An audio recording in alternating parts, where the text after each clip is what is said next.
کہ ایک مرتبہ حضرت عیسیٰ جا رہے تھے اپنے گھر کی جانب، تو حضرت عیسیٰ نے دیکھا کہ شیطان آ رہا ہے اور وہ جا رہا ہے مارکیٹ یعنی بازار کی جانب۔ روایت میں بازاروں کی بڑی مذمت آئی، بلکہ شیطان کا ایک جملہ بھی آیا، شیطان جتنے بھی اسلام کے احکامات ہیں اس کے پیرالل ایک شریعت شیطان نے بنائی، اور ایک حدیث میں اس کی تفصیل بھی ہے۔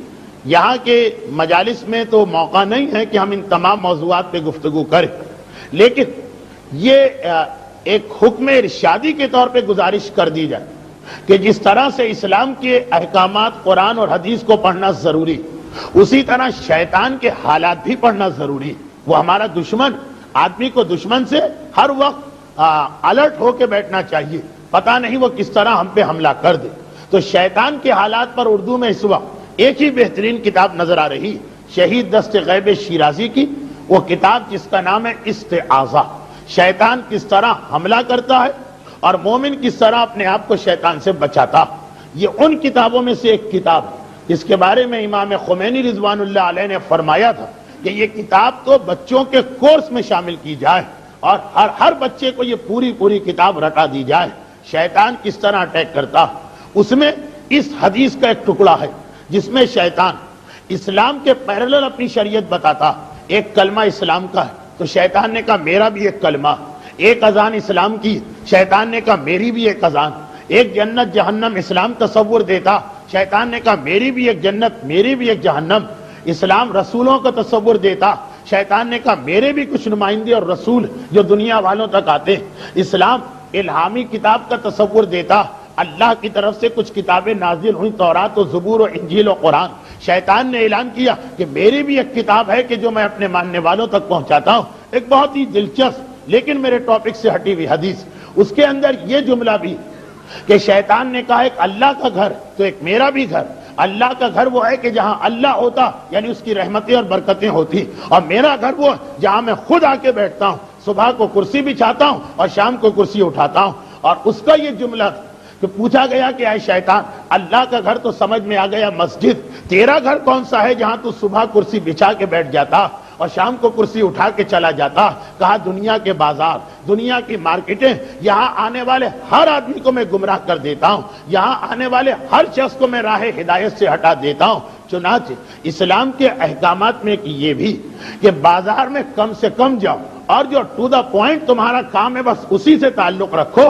اب اس کی تفصیل اپنی جگہ۔ اور تو حضرت عیسیٰ نے دیکھا کہ وہ تو بازار میں کسی ضروری کام سے گئے، جلدی اپنے کام کو نمٹا کے باہر آئے۔ اب جو اصل حدیث ہے وہ یہ کہ المؤمن فی المسجد کالسمک فی الماء والمنافق فی المسجد کالطیر فی القفص۔ اور اسی حدیث کو الٹ کے امام نے بازار کے بارے میں کہا۔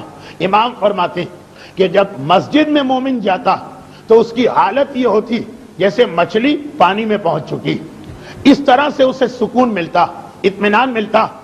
جب مچھلی پانی سے باہر آ جائے تو ہر وقت تڑپتی رہتی، ہر وقت بے چین ہوتی رہتی، ہر وقت پانی کی تمنا ہوتی۔ کہا کہ یہی مثال مومن کی ہے، ضروری کام سے مسجد سے باہر آنا، اللہ ہی نے واجب کیا ہے بیوی بچوں کا خیال رکھنا، اپنے لیے روزگار، لیکن جب مسجد میں پہنچ جائے تو اتنا اطمینان اور سکون مومن کو ہوتا ہے کالسمک فی الماء، جسے پانی کو تم نے پانی میں مچھلی کو پہنچا دیا۔ اور والمنافق فی المسجد، اور اگر منافق کبھی مسجد میں آئے اور اس کو آنا پڑتا، منافق کافر سے الگ، کافر وہ ہے جو اوپن کہتا ہے تم کون، ہم الگ الگ، منافق تو اپنے آپ کو ہمارا جیسا شو کرتا، تو وہ ہر چیز میں ہمارے ساتھ چلنے پہ مجبور، تو وہ بھی مسجد میں آئے گا۔ لیکن امام کا جملہ ذرا دیکھیں، نفسیات انسانی کو کس طرح بیان کیا۔ کہا کہ والمنافق فی المسجد کالطیر فی القفص، منافق مسجد میں آنا تو پڑے گا، لیکن اس کی مثال اس پرندے جیسی ہے جسے پنجرے میں بند کر دیا گیا، کہ ہر وقت اڑ جانے کی فکر کرتا رہتا، ہر وقت بھاگ جانے کی فکر کرتا رہتا، پرندہ ہر وقت بے چین ہوتا ہے کسی طرح سے مجھے آزادی ملے، کسی طرح سے مجھے رہائی ملے۔ یہ منافق کی مثال، مارے باندھے لوگوں کے ڈر سے آ تو گیا لیکن اس کی بے چینی دیکھیے گا، اس کی گھبراہٹ دیکھیے گا، اس کے نکل بھاگنے کا جذبہ دیکھیے گا۔ اور اسی حدیث کو انہی الفاظ کے ساتھ امام نے الٹا کر دیا، کہا والمؤمن فی السوق کالطیر فی القفص، والمنافق فی السوق کالسمک فی الماء. اور مومن جب بازاروں میں جاتا، مارکیٹ میں جانا واجب بھی ہے اس کے لیے، لیکن اس کی مثال ایسی ہوتی، مومن کی مثال بازار میں جیسے پرندہ پنجرے میں بند ہو گیا کہ بس کسی طرح سے مجھے موقع ملے جلدی جلدی اپنے کام نمٹاؤں اور یہاں سے بھاگوں. اور منافق کی مثال بازار میں ایسی ہوتی جیسے مچھلی اپنی منزل پہ پہنچ چکی، جیسے مچھلی پانی میں پہنچ چکی، وہ آرام، وہ اطمینان، وہ سکون. اور جو کچھ مارکیٹوں میں ہوتا، وہ جن لوگوں کو معلوم ہے کہ اسلام کے بدترین گناہوں کی اکثریت بازاروں میں ہوتی، انہیں معلوم کہ اسی وجہ سے اسلام نے دیندار تاجر کا ثواب بھی بہت زیادہ بتایا اور یہ سارے احکامات بھی دیے. تو شیطان کو دیکھا حضرت عیسیٰ نے کہ وہ بازار کی جانب جا رہا، بازاروں کی جانب بڑھ رہا، اور خالی ہاتھ نہیں جا رہا بلکہ اپنے ساتھ سامان تجارت لے کے جا رہا. عجب پرانا زمانہ، یہ تجارت کا سامان کوئی سوزوکی میں یا ٹرالر میں یا ٹرک میں تو نہیں آتا، یا زیادہ سامان ہے تو اونٹوں پر آتا ہے، کم سامان ہے تو خچر اور گدھے. تو دیکھا کہ شیطان کے ساتھ 5 گدھے اور ان گدھوں کے اوپر بوریاں لدی، ایسا لگ رہا ہے کہ کوئی سامان. تو حضرت عیسیٰ نے ایک مرتبہ سوال کیا کہ اے شیطان، یہ کہاں جا رہا، یہ گدھے اور یہ سامان کون سا؟ کہا کہ میں بھی بازار جا رہا ہوں، جب سب تجارت کرتے ہیں تو مجھے بھی تجارت کرنا، میں تجارت کے لیے جا رہا ہوں. اور یہ سارا تجارت کا سامان، وہ کیا وہ بزنس گڈس ہے، سامان تجارت ہے، اسے بازار میں لے جانا. پوچھا کہ بھائی اس میں کیا ہے سامان تجارت میں؟ تو ایک بوری کی جانب اشارہ کیا اور کہا کہ اس میں غرور اور تکبر بھرا ہوا، یہ بوریاں وہ ہیں جو غرور اور تکبر سے بھری ہوئی. ایک بوری کی جانب اشارہ کیا اور کہا کہ اس کے اندر چیٹنگ، فریب، دھوکہ، خیانت بھری ہوئی وہ بوری. ایک گدھے کے اوپر کہا کہ اس کے اندر میں خیانت اور دھوکہ اور فریب کو لے کے جا رہا. اور ایک بوری کی جانب اشارہ کیا اور کہا کہ اس کے اندر بے غیرتی، بے حیائی اور بے شرمی بھری ہوئی. اور چوتھی بوری کی جانب اشارہ کیا تو کہا کہ اس کے اندر حسد بھرا ہوا، جلاپا، حسد، جیلسی جو بھی کہیے یہ بھرا ہوا. اور 5ویں بوری کا تذکرہ کیا اور کہا اس میں عصبیت اور قوم پرستی بھری ہوئی. حضرت عیسیٰ اللہ کے نبی اور افضل ترین انبیاء میں سے ایک، وہ تو جانتے ہیں. ہمارے لیے پوچھا کہ بھائی یہ ایسا سامان لے کے جا رہے بازار میں، کون اسے خریدے، کون اس کی جانب آئے گا؟ بالکل ایک طرح کا کنڈم اور سڑا ہوا مال لے کے جانے سے فائدہ کیا؟ شیطان مسکرایا. شاید اس نے زبان سے نہ کہا ہو، لیکن اس کے انداز سے یہ لگا جیسے کہہ رہا ہو کہ یا نبی اللہ، مسجد اور خانہ کعبہ کی بات آپ اچھی جانتے ہیں، لیکن مارکیٹ کے بارے میں میں زیادہ ایکسپرٹ. یا نبی اللہ، آپ کیا بات کرتے ہیں، یہ سامان بازار میں جاتے ہی ہاتھوں ہاتھ فروخت ہو جائے گا. ارے اس کے تو اتنے خریدار کہ ابھی میں پہنچا نہیں اور وہاں قطار لگا کے کھڑے کہ آئے تو صحیح ہے مارکیٹ میں یہ سامان، دیکھیے گا کس طرح سے اٹھ جاتا. حضرت عیسیٰ نے کہا لیکن کون ہے اس کا خریدنے والا، ایسے سامان کو کون خریدے گا؟ کہا کہ سنیے میں بتاتا ہوں کون خریدے گا. یہ جو آپ تکبر دیکھ رہے ہیں جس کی بوریاں بھری، اور حضرت عیسیٰ سوچ رہے ہیں کہ اس میں سے ایک ماشا بھی لینے کو کوئی تیار نہیں ہوگا، شاید 10 گرام بھی بازار میں فروخت نہ ہو. کہا جتنے بھی پیسے والے ہیں، جتنے بھی دولت والے، وہ انتظار کر رہے ہیں. جتنا تکبر آلریڈی ان میں ہے اس سے بھی ان کو اطمینان نہیں ہو رہا، اور کچھ تکبر آ جائے تو یہ وہ سامان کہ پیسے والے اس کا انتظار کر رہے ہیں، بس میں لے کے پہنچا اور دیکھیے گا دولت مند اس پہ ٹوٹ پڑیں گے. اس کے بعد اب ایک طریقہ ہوتا ہے وعظ و نصیحت کا، جو یہ بھی. اس کے بعد حضرت عیسیٰ نے پوچھا یہ دوسرا جو سامان، خیانت، دھوکہ دہی، فراڈ، چیٹنگ. کہا یہ تو جتنے بھی دکاندار، جتنے بھی بزنس مین، جتنے بھی تاجر، وہ سب انتظار کر رہے ہیں کہ جتنی خیانت آلریڈی، اس کے بعد بھی اطمینان نہیں ہو رہا، کوئی نئی ٹرک پتا چلے، کوئی نیا طریقہ پتا چلے دھوکہ دینے کا، کوئی نیا اصول سامنے آئے، وہ انتظار کر رہے ہیں. یہ میں ان کے لیے لے کے جا رہا ہوں. اب یہ باقی ساری حدیث اپنی جگہ، اصل جو میرا موضوع تھا وہ چوتھی بوری تھی، لیکن وہاں تک جانے کے لیے باقی چیزیں بیان کرنا پڑ رہی.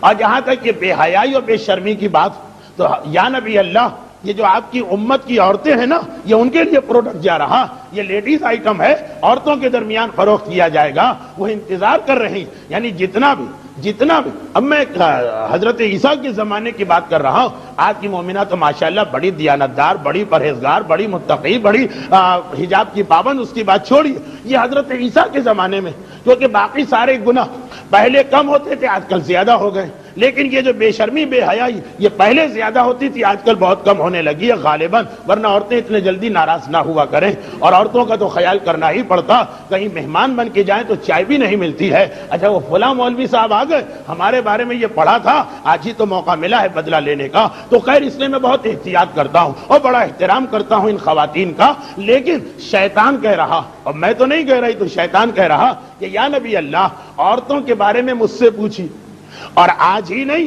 اس کے علاوہ کئی روایتوں میں تذکرہ شیخ عباس سے قمی نے منتہی الاعمال شیطان کی کئی روایتیں نقل کی ہیں چوتھے امام کے حالات میں کہ جب شیطان کہتا کہ میں اب عجیب صفتیں بتا رہا، پتہ نہیں شیطان کو یہ عورتیں اتنی زیادہ کیوں پسند آ گئی، کہتا ہے کہ یا نبی اللہ میری آنکھوں کی ٹھنڈک ہے یہ عورتیں، یا نبی اللہ میری کمر کا سہارا ہے یہ عورتیں، یا نبی اللہ میری بیک بون میری ریڑھ کی ہڈی ہیں یہ عورتیں، یا نبی اللہ مجھے اتنا اعتماد ہے ان عورتوں پر کہ جب کبھی مرد میرے ہاتھ سے نکل جائیں گے عورت کبھی مجھے نہیں چھوڑے گی، ہمیشہ میری پرستش اور میری عبادت کرتی رہے گی۔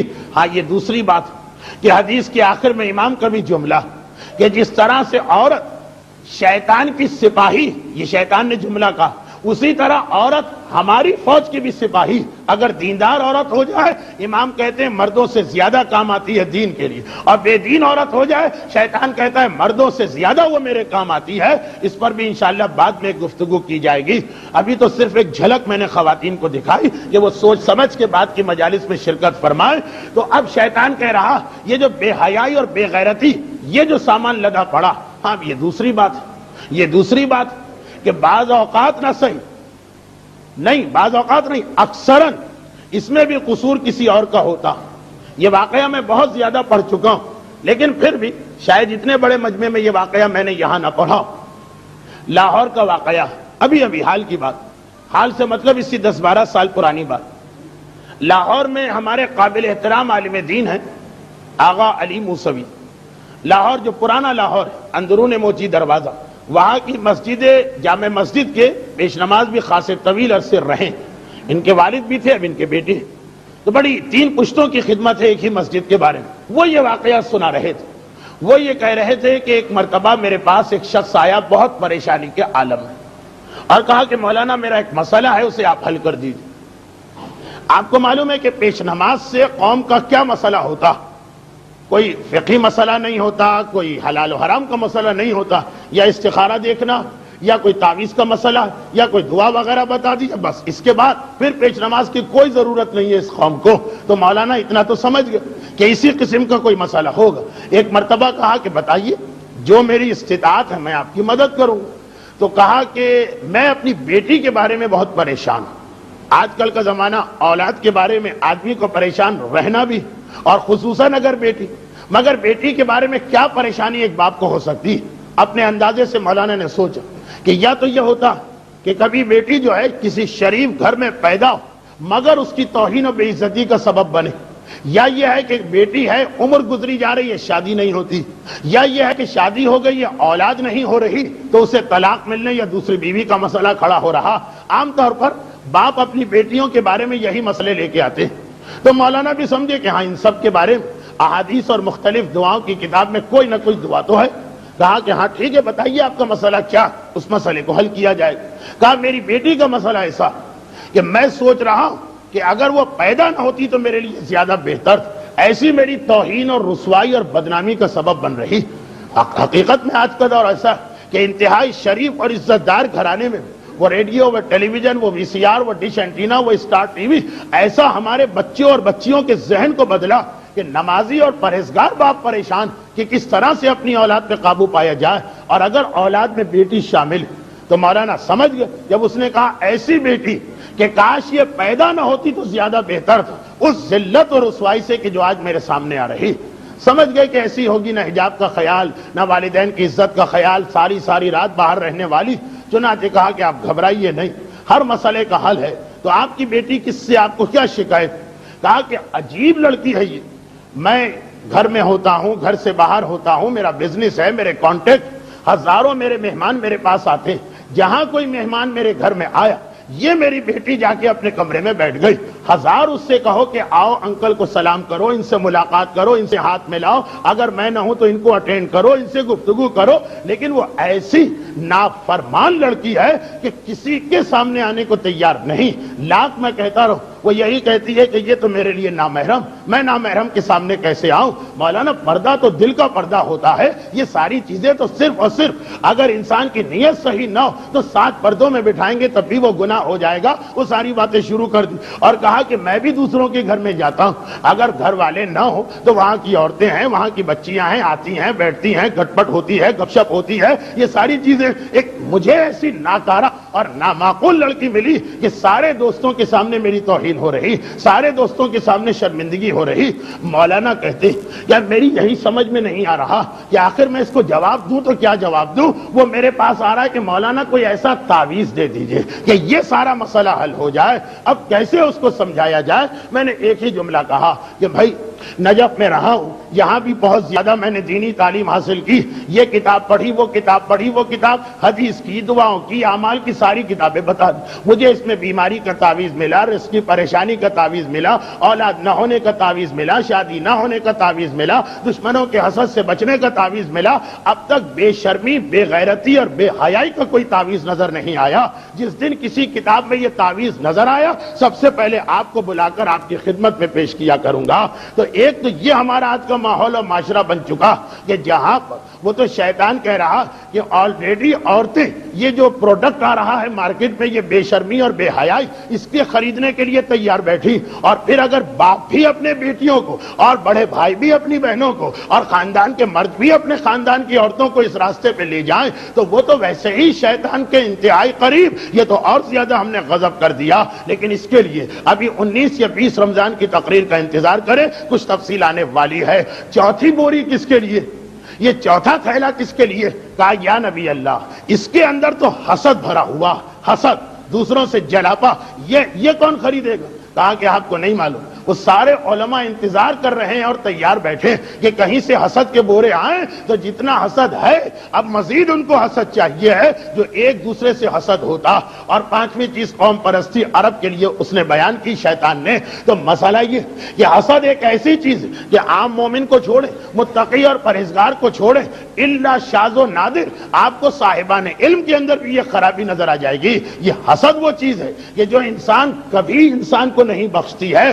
اپنے بھائی سے بھی حسد ہو جاتا ہے, اپنے بچپن کے دوستوں سے بھی حسد ہو جاتا ہے.